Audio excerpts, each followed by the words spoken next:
پرسی هاوکاری مرۆیی و چارەسەری کێشەی خەڵکی هەژار و بەدەمەوەچوونی لێقەوماوان یەکێ بووە لە پرۆژە گرنگەکانی فراکسیۆنی کۆمەڵ لە پەرلەمانی کوردستان لە 2 ساڵی ڕابردووی خۆیدا و لە سەرەتای سەرهەڵدانی ڤایرۆسی کۆرۆنا و ڕاگەیاندنی قەدەغەی هاتوچۆوە سەرۆک و ئەندامانی فراکسیۆنی کۆمەڵ بەبێ گوێدانە تەندروستی خۆیان و خانەوادەکانیان هەرزوو کەوتنە ڕاگەیاندنی هەڵمەتی خێرخوازی بۆ هەژاران و لەو پێناوەشدا هاوکاری دارایی و خۆراکیان گەیاندە هەزاران خێزانی هەژار و کەم دەرامەت و نەخۆش و پەککەوتە و کەمەندام.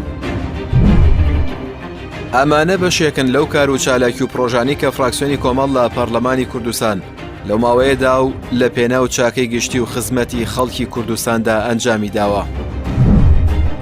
1. سەرجەم پەرلەمانتارانی کۆمەڵی ئیسلامی کوردستان بەر لە بوونیان بە پەرلەمانتار لە ڕێگەی پەیماننامەیەکەوە بەڵێن دەدەن کە 150 موچەکەیان بگەڕێنەوە بۆ دەستگای دارایی کۆمەڵ بۆ ئەوەی دواتر وەک موچە و هاوکاری دابەش بکرێتەوە بەسەر و کارمەندانی کە لە دەستگاکانی ڕاگەیاندن و دامەزراوە پەروەردەی و خێرخوازیەکانی کۆمەڵی ئیسلامی کوردستاندا خزمەت بە خەڵکی کوردستان دەکەن. بۆ ئەم مەبەستەش فراکسیۆنی کۆمەڵ لە ماوەی ئەم 2 ساڵەی خۆیدا لە پەرلەمانی کوردستان مانگانە لەو موچەی کەوەری دەگرن 150 دەگەڕێنەوە بۆ دەستگای دارایی و لە ئێستاشدا بەشێک لە موچەی کارمەندانی دەستگاکانی ڕاگەیاندن و ئۆرگانە ئیداری و پەروەردەیەکانی دیکە لەسەر ئەو هاوکاریەیە کە ئەندامانی فراکسیۆنەکانی کۆمەڵ لە عێراق و هەرێمی کوردستان لە موچەی خۆیان دەیگەڕێنەوە بۆ دارایی کۆمەڵی ئیسلامی کوردستان. 2. ڕاگەیاندنی کەمپەینی بە هەمومان پێکەوە لەم دۆخە سەختەدا ماوایەکی میهرەبان بین بۆ هەژاران کە لەو ڕێگەیەوە لە ئەنجامی بەدەمەوە هاتنی خێرخوازان فراکسیۆنی کۆمەڵ لە پەرلەمانی کوردستان توانی هاوکاری دارایی و خۆراک بۆ سەدان خێزانی هەژار و دەیان هاوڵاتی نەخۆش و کەم دەرامەت و کەمەندام دابین بکە. لە ڕێگەم کەمپەینەوە کە عەبدوسار مەجید سەرۆکی فراکسیۆنی کۆمەڵ لە کۆنگرێکی ڕۆژنامەوانیدا لە شاری هەولێر ڕایگەیاند بە هاوکاری خێرخوازان توانرا خۆراکی پێویستی ڕۆژانە بگەێنرێتە 7965 خێزانی هەژار لە سەرتاسەری هەرێمی کوردستان. 3. دابینکردنی دەرمان و چارەسەری پزیشکی بۆ ژمارەیەک کەمەندام و نەخۆش بە بڕی نزیکەی $1000 کەمانەوە و ژیانیان لەسەر ئەو دەرمانانە وەستا بوو. 4. هاوکاریکردنی کەسانی هەژار و کەم دەرامەت بە بڕی 9,420,000 دینار. 5. کۆکردنەوەی بڕی $30,000 لە خێرخوازان بە مەبەستی کڕینی خانوویەک لە بنەسڵاوە بۆ خێزانێکی هەژار و کەم دەرامەت و توانرا و خێزانە لە بێلانەیی و دەربەدەری ڕزگار بکرێ. 6.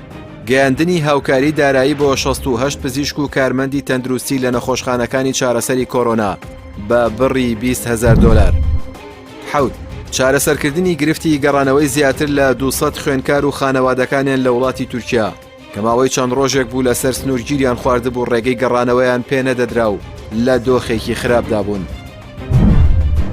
8. سەردانیکردنی هەر سێ پارێزگا بۆ کار ئاسانیکردن بۆ جوتیاران و وەبەرهێن و کۆمپانیەکانی کشتوکاڵی و چارەسەرکردنی گرفتی هاتوچۆکردنیان کە بەهۆی قەدەغەی هاتوچۆوە نەیان دەتوانی بچنە سەرکار و کێڵگەکانیان و بەو هۆیەوە زیانێکی زۆریان پێدەکەوت. 9. ڕاگەیاندنی هەڵوێستی ڕوون و ڕاشکاو لە ڕێگەی بەیان نامەفەرمیەکانی فراکسیۆن و لێدوانی پەرلەمانتاران لەسەر هەموو ئەو پرس و بابەتانەی پەیوەندی بە ژیان و گوزەرانی خەڵک و موچەخۆرانەوە هەبووە و لە ئاستی پەرلەمانیشدا داکۆکی تەواویان کردووە کە پێویستە پەرلەمان قسەی جددی هەبێ لەسەر کێشەکانی خەڵک. 10. سەردانی گرتوخانەکانی هەرسێ چاکسازی گەورانی هەولێر و سلێمانی و دوهۆک بە مەبەستی ئاگاداربوون لە ڕەوشی ژیانیان بەتایبەتی لەم کاتەدا کە کۆرۆنا هەڕەشە لەسەر تەندروستیان دروست کردووە و دواتریش لەگەڵ هەردوو وەزارەتی کاروباری کۆمەڵایەتی و ناوخۆ لەسەر خەت بوون کە توانراوە بە هاوکاری هەموو لایەک سەدان زیندانی بەمەرج ئازاد بکرێن و بگەڕێنەوە ناو خانەوادەکانیان. 11.